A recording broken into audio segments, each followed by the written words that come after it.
Anniversary, এই শব্দটা শুনলে মনে হয় কোনো কিছুর স্মৃতি মনে পড়ছে যে আমার এই ঘটনার অ্যানিভার্সারি। তার মানে অ্যানিভার্সারি অর্থ আপনি নাই জানতে পারেন, আমি নাই জানতে পারি, কিন্তু অ্যানুয়াল এক্সামিনেশন বললে কিন্তু আমরা বুঝি বার্ষিক পরীক্ষা। বাই অ্যানুয়াল, অ্যানালস, ব্যাপারটাকে একটু দেখেন তো। এখানে সবটা জায়গায় একটা জিনিস মিলে আছে, এন এন এন এন। আমি কী কারণে বলছি, আপনি সাধারণত ধরেই নেবে এন থাকলে বছর অর্থ দিবে, এন থাকলে কি অর্থ দিবে, বছর। তার মানে অ্যানিভার্সারি মানে ও কোনো ঘটনার 1 বছর পূর্তি।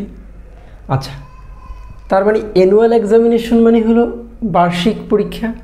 তার মানে অ্যানিভার্সারি যদি বার্ষিকই হয়, এটা বার্ষিক। তার মানে এখানে দেখেন আমি একটা কাজ করছি, ANN থাকলে আমি বলছি আপনাকে কী অর্থ দিবে, বছর অর্থ দিবে। বাই থাকলে 2 অর্থ দিবে, বাই থাকলে কী অর্থ দিবে, 2 অর্থ দিবে।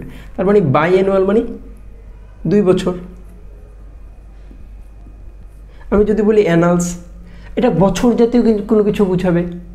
আমি যদি বলি অ্যানো ডোমিনি, ওহো মনে পড়ছে, AD, যে একজন রাজা তিনি এত খ্রিস্টাব্দে কিংবা এত AD-তে জন্ম